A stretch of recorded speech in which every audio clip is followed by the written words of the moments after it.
Hey you beautiful buccaneers, for people who don't know me, I am Captain Falcore, longtime Sea of Thieves content creator, Sea of Thieves partner, and part-time emissary of chaos on the high seas. Rare, in a moment of questionable judgment, asked if I'd be willing to give you all a brief rundown of the game's most iconic villain. Naturally, I said yes, and when Rare asks, I deliver, because the story is my driving force. A tale of betrayal, legacy, and the fight for the Sea of Thieves.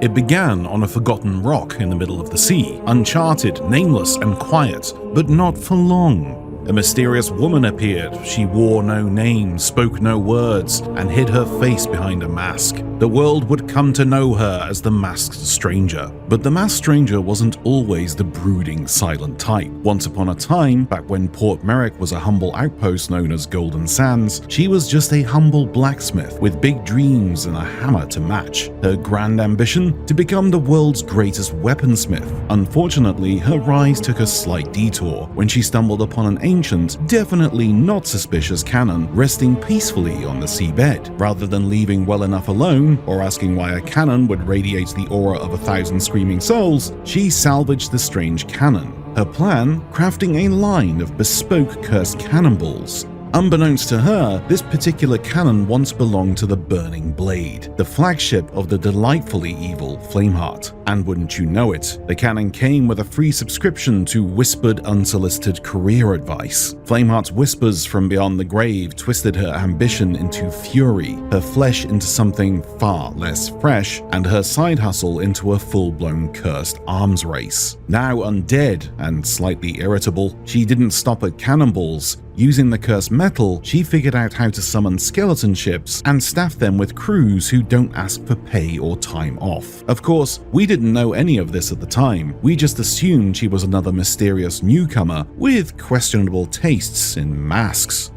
At her side was Stitcher Jim, a jittery schemer with the energy of a man who drank cursed grog for breakfast. Together, they began to gather relics, build structures, and whisper secrets to anyone willing to listen.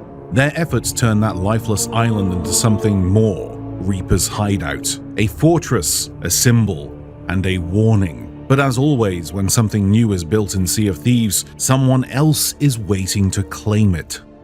Behind the scenes stood a darker figure, cloaked, quiet, and entirely too fond of smoldering entrances. He worked in the background whilst the Masked Stranger and Stitcher Jim laid the foundation, and when the moment was right, he stepped forward. The Servant of the Flame. The Masked Stranger? Nowhere to be seen. Stitcher Jim? Pushed aside. The Reaper's bones? Now under new management. Their reward for loyalty? Irrelevance. Not everything is what it seems at first glance, and this figure has a secret.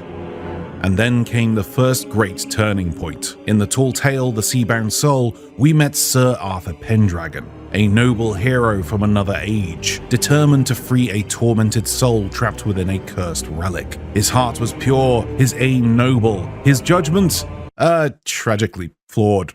Because the soul he freed was none other than Captain Flameheart. Not just a ghost, a conqueror, returned from the brink.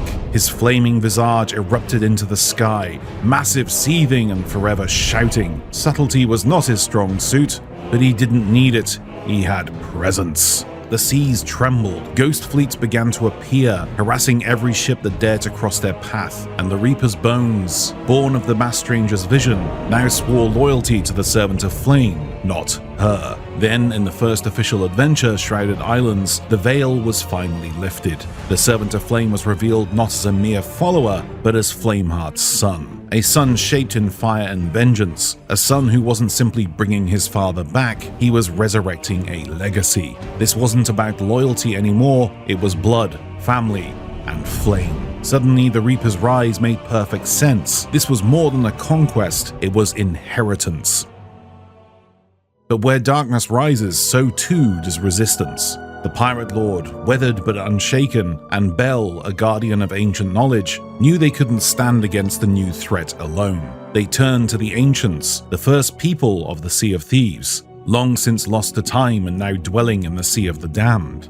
a magical place where one's memories can turn into reality. A pact was made. If they could help revive the Ancients' greatest warrior, the Ancients would stand beside them against the coming storm. It was a risky plan, but one forged in hope and in desperation. Then, of course, Stitcher Jim reappeared, because of course he did. No longer just a meddler, Jim had been changed, twisted into something terrible. Through the events of the Tall Tale Heart of Fire, we learnt the truth. He believed he was summoning an Ashen Lord to serve Flameheart, but the ritual didn't bring forth a servant. He was the vessel.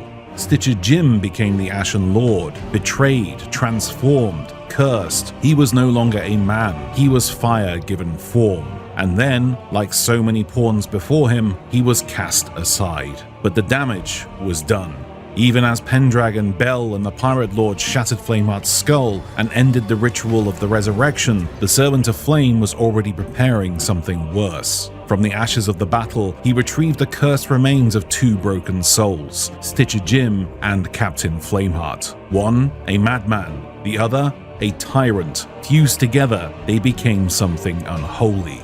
And from the Dark Union, Captain Flameheart was reborn.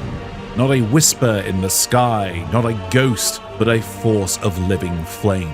Armored, furious, and walking the seas once more. And with him returned his legendary ship, the Burning Blade.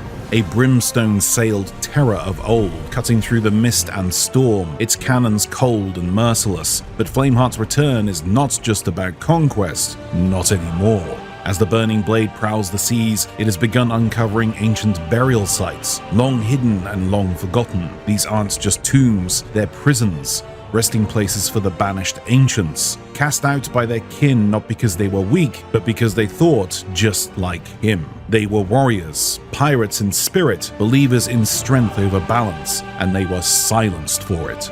But Flameheart remembers, and now he plans to awaken them, to harness their knowledge, to command their power, and to reshape the Sea of Thieves not as it was, but as it should be in his eyes. A kingdom of fire, ruled by the worthy. Now the Reapers rally behind their resurrected master. The Pirate Lord continues to fight for balance. Bell calls upon ancient allies, and far from the front lines, in the shadow and silence, the masked stranger waits. Forgotten, betrayed, now with new allies known as the Dark Brethren, but not broken. Because every betrayal leaves a scar, every scar tells a story, and this one is far from over. So that's cheerful.